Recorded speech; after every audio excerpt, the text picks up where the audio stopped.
I'm Patricia Milner. I am the Vice President of the Historic Fairview Cemetery. Sometimes it's hysteric.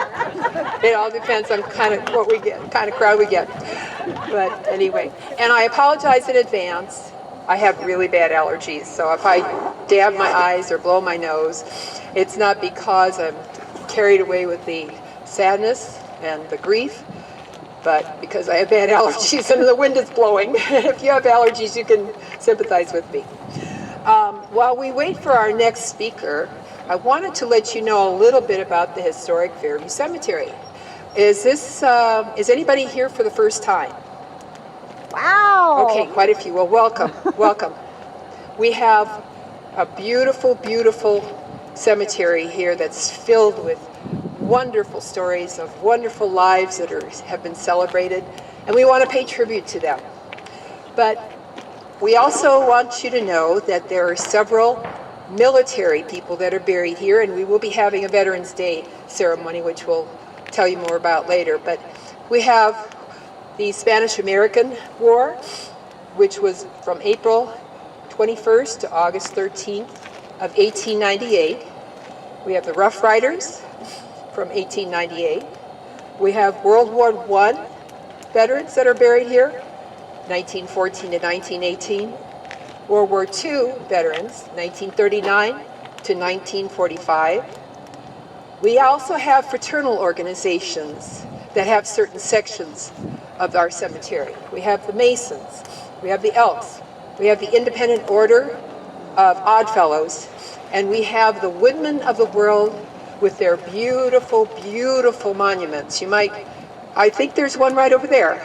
They look like tree stumps, and they're just absolutely gorgeous. So again, welcome everyone, and I hope you enjoy your evening. We have a lot of good stories to tell. Thank you. I will introduce our next speaker, which is Sue Bryan. A tale of two funerals. Juliet was 92, and she was dying. I got to visit her a couple of times per week as a hospice volunteer. She was always in the mood to sing. We giggled and sang simple French folk songs, which she had learned as a girl growing up near Montreal, and which I had learned as a child. Juliet was mostly blind, and she spent her days reclining on her sofa. A caregiver helped her dress each morning, and the hospice had people checking in every day. Her husband worked in a spare bedroom, running his business from there so that he could be nearby. She had two daughters who lived not far away, but they would only visit if her husband was not at home. The hospice chaplain had warned me about this. They had been angry, the girls, since their mom had remarried. They were sure that this guy, who admittedly was 20 years Juliet's junior, was a gold digger, and only after the considerable estate that their father had left behind. Juliet spoke about her daughters now and then. She had once loved visiting her grandchildren, though these days the children were more hectic than she liked. But mostly, Juliet talked about dancing. She had been a professional when she was young. When she married her current husband, they had joined a group that met a couple of times each month to share a meal and dance until the wee hours. Juliet made her own dresses for these occasions. She asked me once to pull them out of her closet so she could feel them, touch the fabrics, and remember the way they swirled around her legs as she waltzed and tangoed with her husband. One day I arrived a bit early, and Juliet was sitting at the table in the kitchen with her husband. He was gently feeding her lunch. When she finished her meal, he picked her up tenderly and carried her into the living room where we could visit. I fussed about him lifting her, and he brushed me off. "She weighs nothing," he said. "I'm used to carrying her around." He laid Juliet on the sofa and held her hand.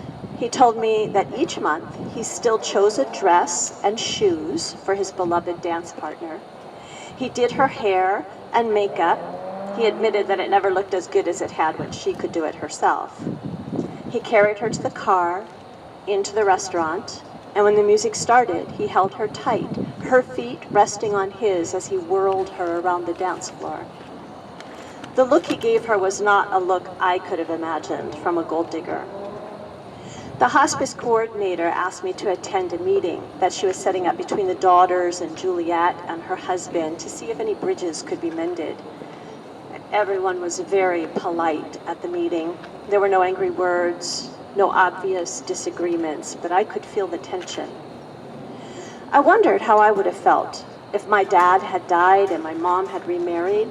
Would I worry about my portion of the estate? Maybe, if I'm honest.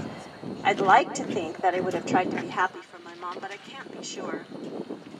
When Juliet passed, her husband invited me to the memorial service.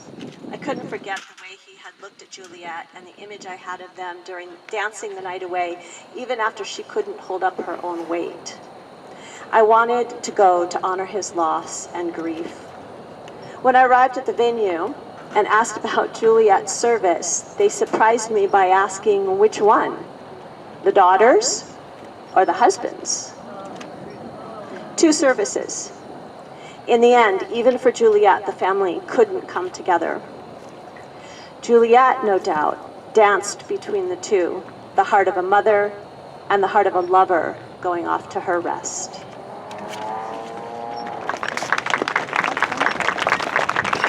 Thank you to these companies and organizations that make the Before I Die New Mexico Festival possible.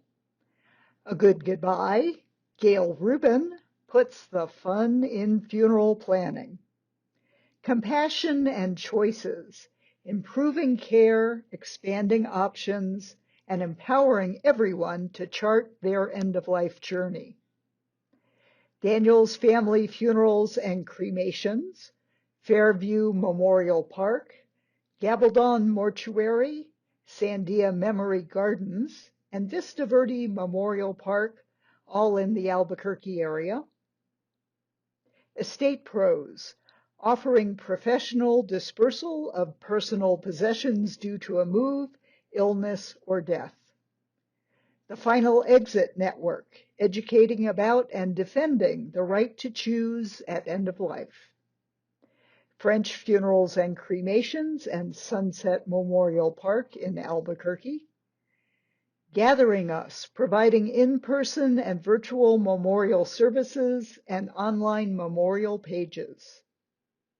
Keeper, providing hybrid and virtual memorial services and keeping memories alive with online tributes to preserve, celebrate, and share life legacies. Morris Hall, estate planning attorneys in New Mexico and Arizona. Remembering a Life, your guide to honoring a life well lived, from planning a tribute to mourning a loved one. And Retirement Extender, investment management services with a personalized strategy recommendation based on your needs and objectives.